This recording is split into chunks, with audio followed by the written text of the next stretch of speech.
Hello, it's Sunday morning and it's Trisha from So Totally Trisha. And having seen a post saying, how did we make this? I thought I'd do a quick video on how to make it and just grabbing a lot of scraps from my table. So just a little purse, just quite basic, but a nice quick make. And as I say, using your scraps. So I came across a few strips, which are quite narrow. I grabbed a random piece of wadding, as you can see. This was probably an offcut from a quilt. So I've just trimmed it to whatever size it was. No particular size, you do whatever size you like. This happened to be about 4.5. Well, I've trimmed it to 4.5, and I have drawn a line right down the centre of the length of the piece of wadding. I've also got, as you can see, a piece of scrap fabric for my lining. I've even joined it, or it was joined already from another project. So I've cut this to a similar size, slightly bigger, but we can trim that down later. So what do we do first of all? Okay, the first thing we need is a triangle. So I'm going to take one of my slightly wider strips of fabric here, and I'm just going to trim off the selvage. I do love my selvages, but on this occasion I don't need it. And I'm going to trim myself a triangle for the bottom for my start. So I'm going to place that piece on the bottom of my wadding with the point of the triangle on that line. Then I'm going to take my first piece of fabric or one of my strips, and I'm going to place that. I'm not cutting the length of the strips. They could be any length because we don't really need strips that are that long. And I'm going to put that first piece right sides together, line it up with that side of the triangle, which is pointing along that drawn line, and I'm going to stitch down this seam. So I've got about a 2.5mm setting, and I'm just sewing down just to the edge of the wadding. I'm going to press that back, open it out and press it back and trim off.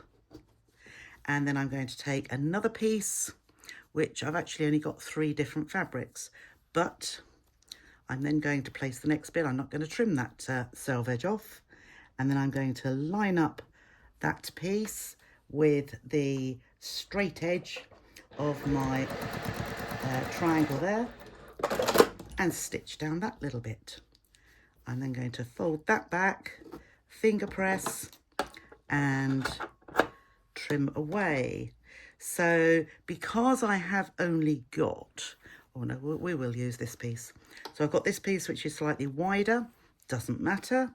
And I'm going to line that up with the opposite edge, because all we're doing is working from one side to the other, and we are aligning it with the previous edge that we stitched. We are flipping it back, finger pressing down that seam and trimming away. And then I'm going to go to the other side, the opposite side. I am going to line up. Now I've got an edge there which is angled, so I'm just going to trim that away and line that up, and we'll stitch down this edge too. You'll see how surprisingly quick this is to put together. Okay, so this side, let's use this other piece here. Oops, this piece here. And again, we don't need to trim that off at the minute if you don't want to, you can see, but as long as it lines up with that edge that we've just stitched, that is absolutely fine. So we're going to stitch down there. The other thing that is not crucial is that your seam allowance is 1/4 inch. Doesn't need to be. And if it varies, so now I'm just going to trim that so that it's straight. Okay, so next piece to use, I'm just alternating. So let's take this piece next, and again, it isn't straight, so let's just trim that off, and we can align that with that edge there. And again, we will just stitch down that seam. Now, as long as we're going through both layers, we are fine. So we will just press that back, nail press along the edge and trim that one away. Then we'll move to the other side. And again, I'm just going to use my fabric here. So I'm going to use the Strawberry Thief again and align that edge and trim down. I'm lining this edge up here, the raw edges, like so. And I'm going to press that back, finger press. Doesn't matter how these edges are at the minute because we're going to trim it very shortly. So next piece now is this one here, and we will align that. Now just make sure, probably better to trim that straight because it does need to line up with this edge as well as this edge. Otherwise we will have a gap in our finished start point. Okay, so stitch down, press it back, nail press, trim that away just roughly, get that little bit off there. And again, let's take our piece from here, again trim that away, align that with that edge. Now you will see that my line up the center is not actually lining up anymore, but for this particular technique it really doesn't matter. It's pointing to that line now, and that's what you'll find. At some points it does and some points it doesn't. So next one is our Strawberry Thief. Just trim that off straight and align that edge all the way down there and stitch down. Now this really is one, it's a scrap buster, but also it's a relaxation technique because it gives you time to sew and without really thinking too much about what you're doing.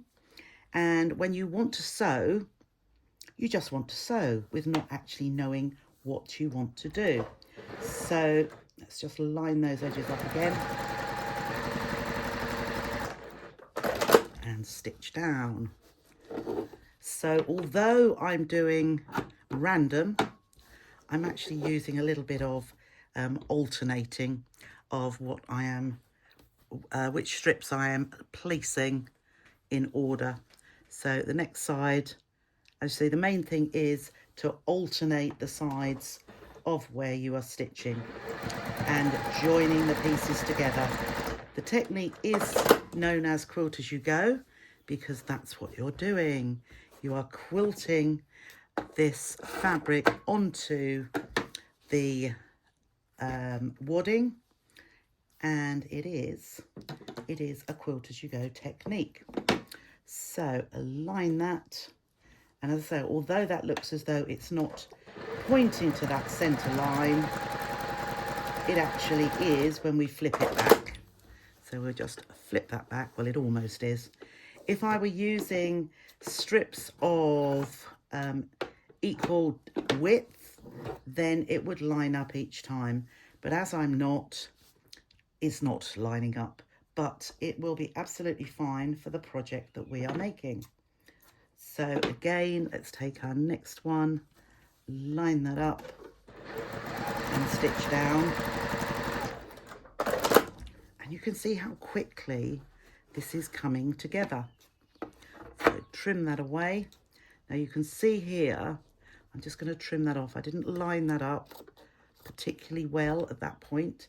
So I'm just going to make sure that the next piece I put is a little bit further down so that it covers up that little gap. If I hadn't done that, I may have had a gap where the actual wadding showed through. So let's finger press that back, trim that to there. Whoops. There we go. And the next one we're going to do is Strawberry Thief again. So let's just trim that edge so that it's straight. It's only minimal amount that is being trimmed away. And I probably wouldn't save those tiny little bits. However, there's always a technique which could be used for those tiny little scraps. But that's not the project for today. So we are just carrying on. As I say again, trim that away. Right sides together. Line up the raw edges and stitch to the opposite side. There we go. Nail press that back, trim that away, other side, and we will just, you could save these little triangles for the start of your next project, and bring that right sides together and stitch down. And flip it back, and you can see we've nearly finished this one side here. The other side is going to be a little bit of Strawberry Thief again. So trim that away, opposite side, line up those raw edges and stitch down, flip it back and trim. Now I might even pop this on this side here,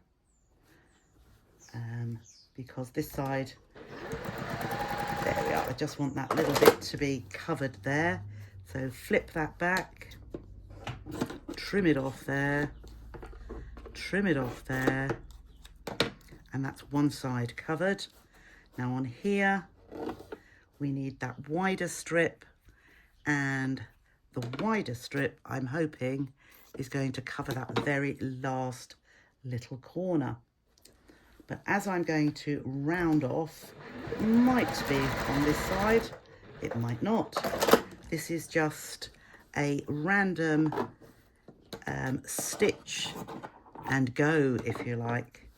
So let's just press that down with our fingers. And then, so we've got our little bit practically finished there.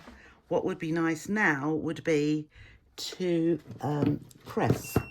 So I'm going to press with my little iron here.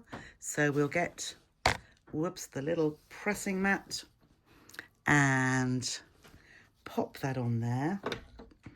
And then I'm just going to bring this through here and we'll give it a little press towards those edges, because what we want to do next is to trim away from the reverse all those little bits around the edge so that we've got a nice straight edge. So give that a little press there. There we go. And you can see that actually looks better already.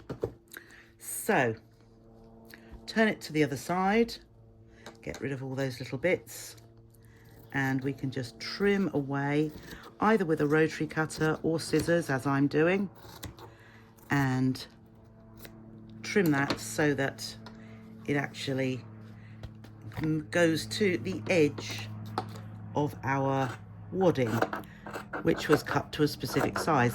If it has shrunk a little bit, because obviously we've been quilting as we go, that doesn't matter either, because we are just making a small purse. It's going to be whatever size it turns out to be, but all I'm doing here is trimming off those excess pieces. Now to my mind that looks as though it's warped a little bit. Just have a look to see which end. I think I'm going to use this end as my rounded end for the flap. So I'm going to fold that in half, make sure those bottom edges meet, and then I'm just going to trim a curve around here through both pieces, so that then I know my flap is going to be the same shape at each end. Okay, let's take our lining fabric. There is our lining fabric. We're going to place that. In fact, I'm just going to give that a little press first of all. There we go. And I'll go from the other side because I want to make sure these seams, when I joined the fabric, got a little bit scorched there, but that doesn't matter because that's going on the inside. But I'm going to put this, that's my right side, and I'm going to place this piece on the fabric here. And as you can see, it's too long at present. That doesn't matter, but I am going to pop a pin at the bottom and near the top. And I'm going to now stitch all the way around this edge. I'm going to leave a little gap between here and here. So when we start, let's just reverse when we start. We'll go down to that corner. I'll take my pin out now and get rid of that little bit there, because we are going to trim away all of this excess. And I'm just stitching with 1/4 inch seam allowance. And I'm going to go all the way around this curved edge and just go slowly round, fairly slowly round. Whoops, that's it. I'm going to leave that gap and just reverse. Nearly forgot that gap, very easy to do. And then I'm just going to trim away all this excess lining, except where my gap is. There is my gap. So I'm going to leave that a little bit wider because I want that to turn in very, very easily. And around the curve, I'm actually going to trim all of that back to about 1/8 inch on those curves, because that gives for a better curved finish if you trim it back. You could actually use pinking shears if you want to, or clip into those curves. But when it's speed you're looking for, then trimming it back is the best way. I'm then going to trim off at these corner points. I'm going to trim that across just to reduce the bulk there, which will give me a better finish. So now we're going to turn it through to the right side. So let's just turn this through. Nice big gap, so it's very easy to turn through. Turn through there, poke my fingers into those corners, run my finger around that curve, and then I'm going in with a little paintbrush as I do, and just push that corner out, push that corner out too, and then I can run the tip of the brush handle around that curve, and you'll see how nice and easily that turns through. So let's just bring in our mat once more, because we will give that a little press around those edges. So if you do all the edges first, away from the gap, and just to give that, there we are, let's bring that there, and then we can turn in the piece where the opening is. So just push that in, bring the lining fabric to meet, so that we've got a nice straight edge, so you really can't see where you left the opening to turn your project to the right side. So let's just bring that through. Let's give that a press too, without scorching. There we go. And probably because of that wadding there, I am going to put a pin there just to hold it, and here, like so. And then I'm actually going to stitch from the right side. So I've got my pins in, and I'm going to pop this under the needle, and I'm going to stitch around this side. So just make sure all that lining is lining up with our edge, our folded edge, and we are going through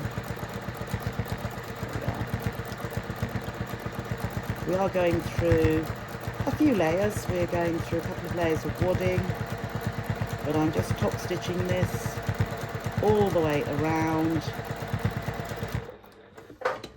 and this will be the internal top of our purse. So one more, and then up this side, and you'll notice I didn't start at a corner, and when I get to where we started, I'm just doing 2 or 3 stitches over that, those beginning stitches at the beginning. Trim away that thread, and then all I'm going to do is turn that up, hoping that these sides meet, and the flap is going to come down like so. So pin again just to hold that firmly together, and this time I'm going to stitch, I stitched about 1/8 of an inch from the edge here, but now I'm going to stitch 1/4 of an inch from the edge to give a double seam. So slowly to begin, and reverse, and then make sure that lines up just there.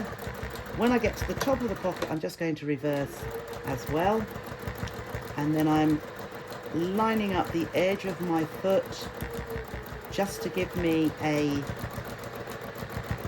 double row of stitching, just to add a little bit, making sure that's nice and straight across there.